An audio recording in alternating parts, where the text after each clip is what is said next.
And I want NFL scouts to realize that Sheldon is no just average DB. He can lock up the best of them, man.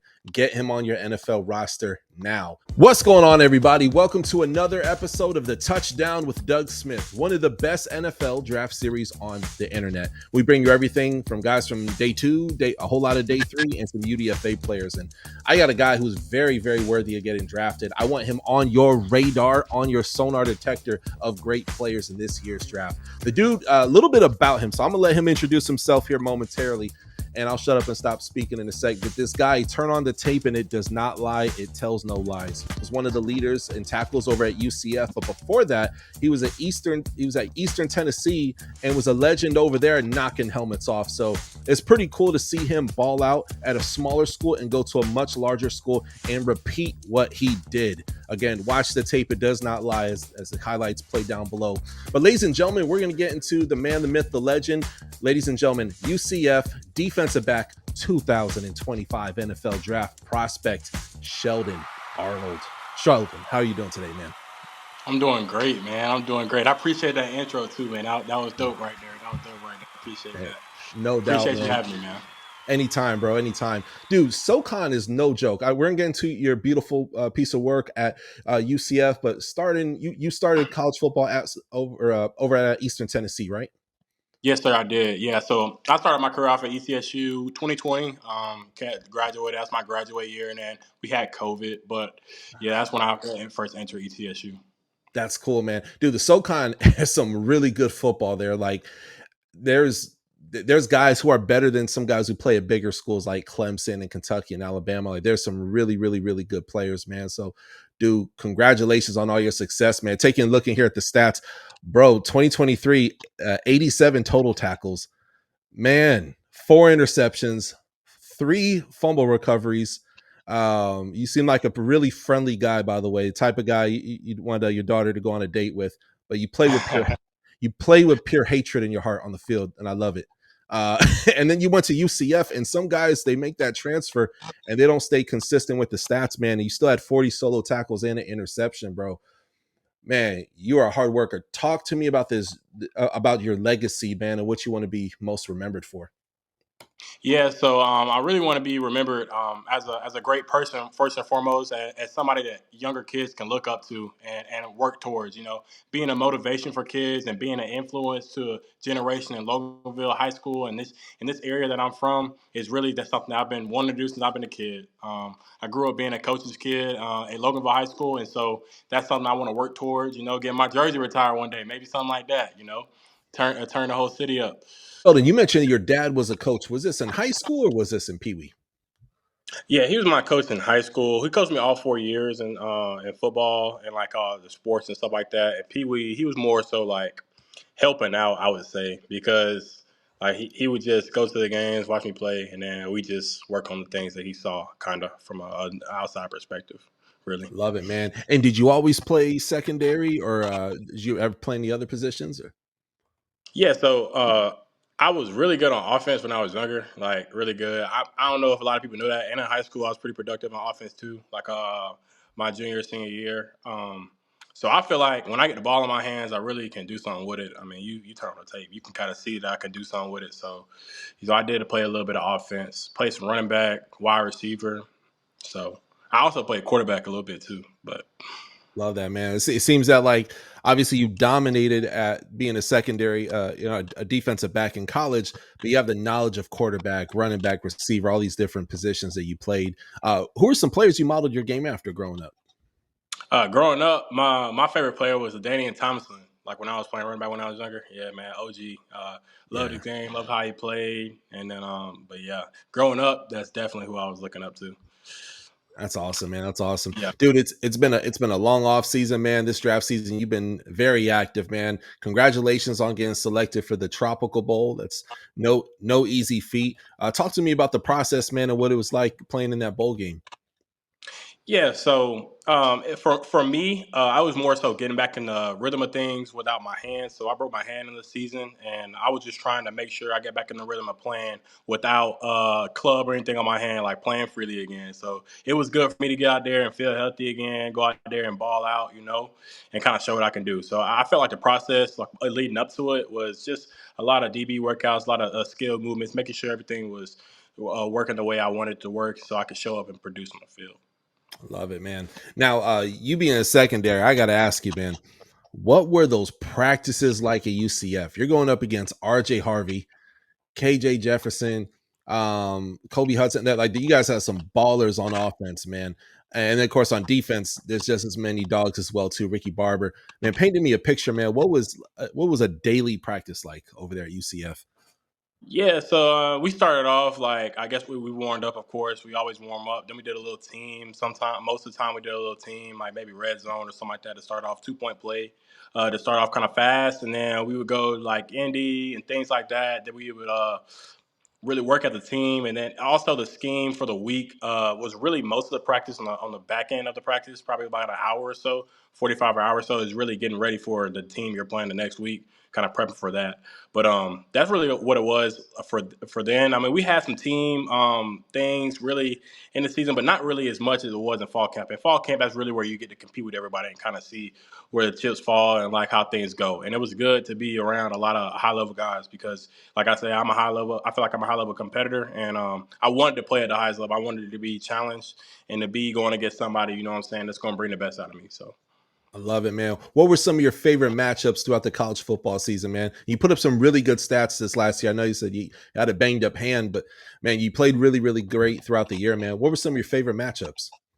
I would say there's a receiver at Arizona, number 4. Mhm. Um, he was a pretty good player. And then there was a few dudes on Iowa State that I felt like were pretty solid players too. As far as like from matchups and me playing on the field and covering the receivers and stuff like that. There's a lot of good players at the next level. Those are kind of some dudes that I noticed on film were a little bit different, and how they did things and their approach to things. But I felt like I could really compete and throw them off their game. So I wasn't really worried too, what I'm saying, nervous thinking about all those games. I just really wanted to go out there and play ball against them and kind of show what I can do.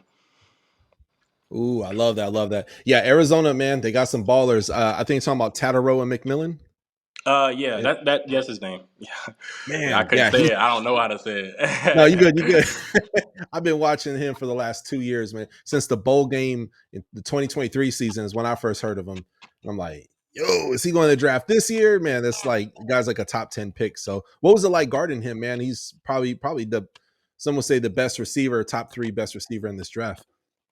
Yeah, he's a talented receiver. I mean, honestly, if you ask me how it was to cover him, I clamped him Yeah. up. So you may be asking a guy, I may have got the best on him that day. We had a big win against them, but I felt like I kind of I won a few reps when we were matching up. But he does a lot of good things off the line, how he sets up his releases and what he was doing that whole week and kind of like the whole year. Those guys, like they stand out to me because I can see so much tape of them because the media kind of follows them. So I can kind of see kind of how they play and get a feel for what they play. He's a really good after a run after the catch type player. But yeah, as far as like what he was doing during the game, I felt like I kind of had a good feel for how he was setting up his routes and what he was trying to do to me. And so like I felt like I produced pretty well that game, honestly. I'm glad you answered the question, man, because that is very, very true, man. I mean, that game, you did your thing, bro. And I want NFL scouts to realize that Sheldon is no just average DB. He can lock up the best of them, man. Get him on your NFL roster now. Moving on, man. Talking about scheme, man. Do you feel that there's a defensive scheme that makes your skills pop out the most? Do you have a favorite scheme?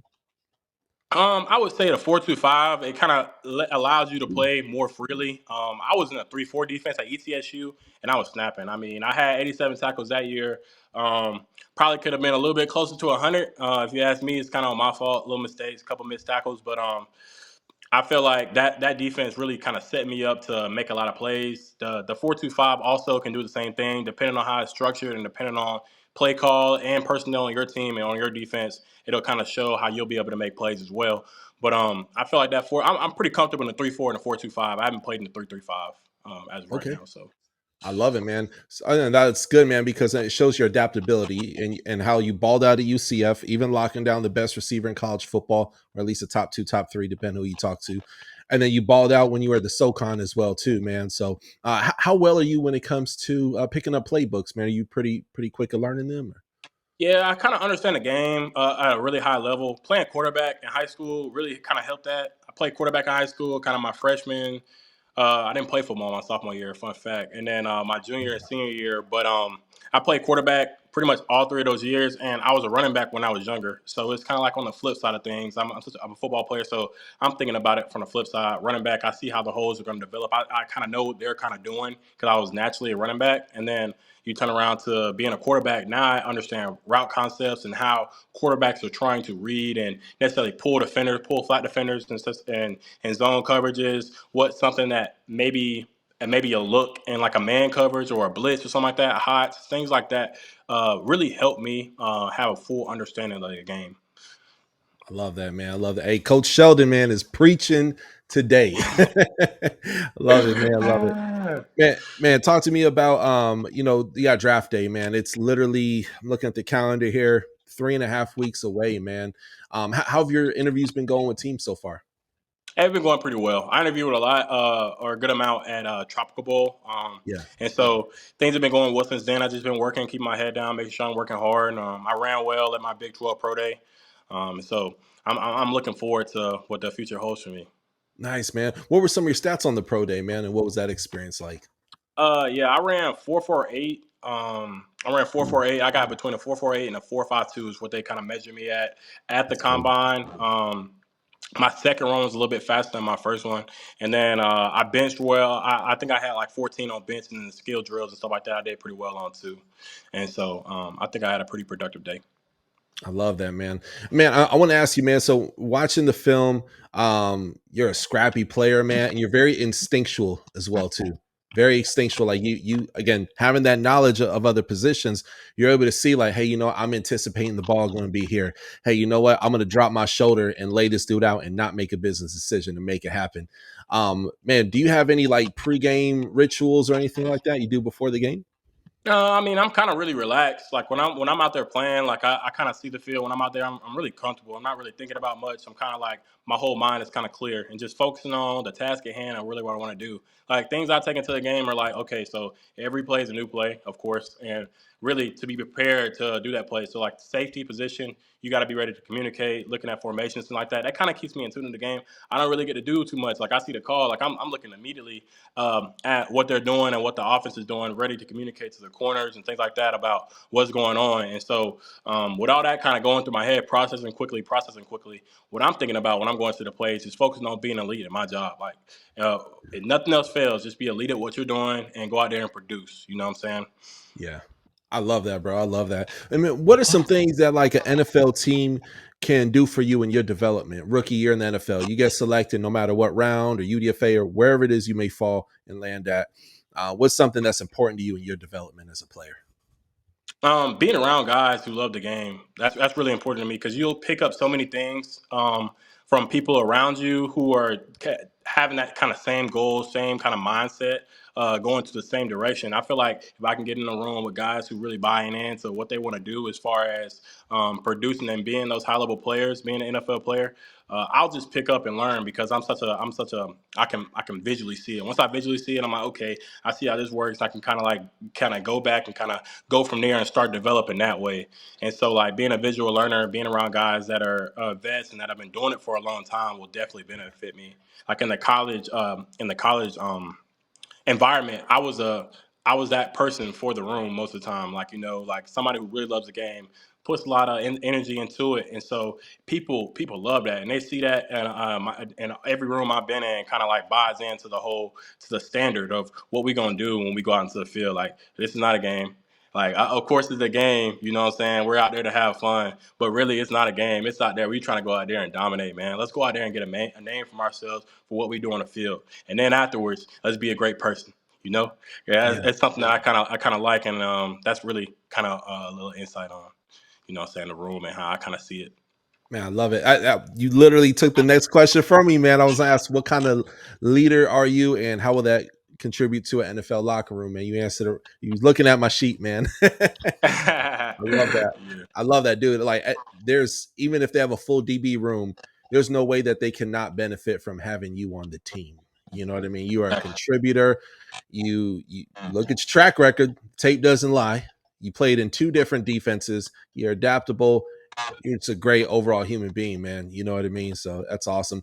Who is Sheldon Arnold off the field, man? For those who don't know you, man, like what are some things that you like to do, man? Yeah, I'm a real funny, kind of goofy guy. I mean, I'm really kind of energetic. I bring energy to kind of like everything I do. It doesn't necessarily help me in all situations, but that's who I am. So I'm gonna be who I am regardless. You know what I'm saying? Like I'm just gonna be chill. Like I'm gonna have fun with everything I do. I believe in every day, kind of having fun with every day and trying to find joy in every day because we're out here living like with the same goals. We're out here living on the same earth. You know what I'm saying? Nobody really better than everybody else, man. I just want to have fun, playing the game I love, doing the things I love, and encouraging others too. Like being a motivation, being an influence is really important to me because there's a lot of kids in my local high school. I'm on the flip side. When I was a coach's kid and I was up being a ball boy, like I looked up to those kids who were going to the next level and doing things. Dudes, there was a kid at my high school, not a kid, it's a man, Storm Johnson. Like he went to the NFL, and he Ooh, went to UCF as well, playing running back. And I so know exactly who that is. yeah, so guys like that, like I want to be kind of influence for the next generation of dudes kind of come up and be successful football players, be basketball players, anything athletics, anything really in life too, like as well, because that's important as well. Like taking these lessons from athletics and applying them to a job. That's the beauty of the whole athletics things and the environment, or the whole circle thing. So I invested in that, and that's what I kind of believe in. But I'm a family first man. I believe in God, of course, not of course, but I believe in God. I love my relationship with Him, and so that's really a little bit about me. Man, love it, man. That's really important, man. Man, so I want to ask you, man. Obviously, NFL teams are trying to find out who is Sheldon Arnold, man. What's something you want them to know about you, man, that perhaps they may not know already? I mean, they may not know it, but I'm gonna say it. I'm a dog, man. I'm a top level competitor. I'm somebody you want to play with, and somebody you need feel like you really need on a team. You know that somebody's gonna bring that energy every day. Somebody's gonna go out there and compete and put it all on the field every day, like locked in, not even thinking about anything else. You know what I'm saying? Football is what I do. Like it's what I love. You know what I'm saying? I'm watching film. I'm doing things like that on the extra, on the access. Like I put the extra work in to make sure the product shows on the field, and I have no problem with putting the extra hours to where I feel like I can't do it anymore. You know. And so like that's the type of person they're gonna be getting, and that's contagious kind of energy. And so the energy like that'll be in an NFL locker room. I feel like at some point, kind of at some level, we'll just add to it, and it'll make a locker room better, it'll make a team better, it'll make an organization better. And so like I feel like I'm a guy that you really kind of want to be around, and a team should want to invest in me. I want to invest in you, Sheldon. And I wish I worked for an NFL team, man. I'd be pounding on all the doors, man. So, bro, you're the man, bro. You are the man. You're a humble guy, but I'll be cocky for you, bro. You're a beast, and I your appreciate that, man. your tape has that, your stats have that, and then you got the personality to back that as well, too, man. So I can't thank you enough for coming on the show, bro. Like you're him. You know what I mean? Before you go, man, I gotta ask you, man, from the time you had your aha moment, like you made your first big play, you realize, like, man, I'm not your average player. To the time you finish your college football career, man, what do you want your legacy to be? Yeah, so I'll kind of touch on that because it's a little story that goes into my first big play as a college athlete for real, or at the college level, at the collegiate level. So my freshman year, like I played predominantly special teams, and somehow, some way, I found a way to get my hand on the ball. There were some fumbles on kickoff, KOC or kickoff return, and so I got a few fumbles. Like people were kicking the ball at me when I was a freshman on the front line, and I was catching it. You know what I'm saying? Like an onside kick trying to get us. Things like that were happening. But my first really big play was when we had a win against Vanderbilt. I caught a pick in that game. I got in. I got in for all of one play. Like I was literally in for one play, one or two plays, and I got in there. We was in cover two, and the quarterback tried me. You know what I'm saying? So went out there and got the ball. He ended up making a bad throw, kind of overthrew the receiver, and so I just went, tried the ball down, caught a pick. It was amazing. It was amazing. Yeah. It was a great feeling for a kid. You know what I'm saying? Coming up, but my legacy and kind of what I wanted to be is really one of those people that you really can look to and be like, okay, that dude really do it. I know I can do it. You know what I'm saying? He came from nothing. He didn't really have a whole bunch to start off with. I've been overlooked my whole life. I've been around a lot of high level athletes, and I've always competed well with them, and I've always felt like I'm one of those guys. But I never really got the credit, so I just kept working. I took the same energy I got from my freshman year, got that pick. I was like, man, I got to get another one of these. So next year I had to, you know what I'm saying? It was contagious. And then the next year we had 4. You feel me? So that All American season really put a kind of icing on the cake for me at ETSU. I felt like it was great. You know what I'm saying? Would have loved to have 2-time All American. That sounds a lot better than 1. I feel like Yeah. I could have done it, but things happen. God has a plan for me. You know, I hurt my hand, and so I can't really help that. But I played through it, and I was still out there balling. So I feel like I'm a top level player, and so that's what I want my legacy to be as a player. And as a person, I feel like I can really connect with a lot of people because a lot of people don't have the resources to really excel like they feel like do because you're a human. Everybody's a human at the end of the day, and Yeah. when you get caught up in the how of things, it's kind of hard to get over that mindset. You know, if you're not thinking in the right direction or thinking in the right ways, and so I Yeah. pride myself on really like locking in when I was developing in the process because I love the process. I talk about it all the time with my guys and people who are still in college. I love the process, and so the process taught me a whole bunch. And I feel like since the process gave me that much, it's kind of like my duty to pass it on to other guys and kind of help them along. You know what I'm saying? When they get those hiccups in the road, maybe they got a barrier, a mental barrier on something. You know, I've been there and I pushed through those things through faith and through hard work. And so I feel like that's something I can kind of carry on. Man, that's awesome, bro. That is so awesome. Well, ladies and gentlemen, that's Sheldon Arnold. Okay, All-American, all 100% football player, and he's already playing at an NFL level in college. Man, he showed you that. Comment below. Let us know what team you'd love to see him on. Also, if you want to take and give him a follow, go into the description of this video, and I'll have his socials on there. Give him a follow. Get inspired, because I know this guy certainly is right here. And we'll see you guys next time on the Touchdown with Doug Smith. Hey, shout out Doug, man. Shout out my guy Doug. Y'all tap in with him, man. Y'all tap in. That's love, bro. Thank you. Thank you, man. Thank you for watching another episode of the Touchdown with Doug Smith, where we have exclusive NFL content and exclusive NFL interviews. Be sure to hit that like and that subscribe button. Follow us on social media. See you on the next one.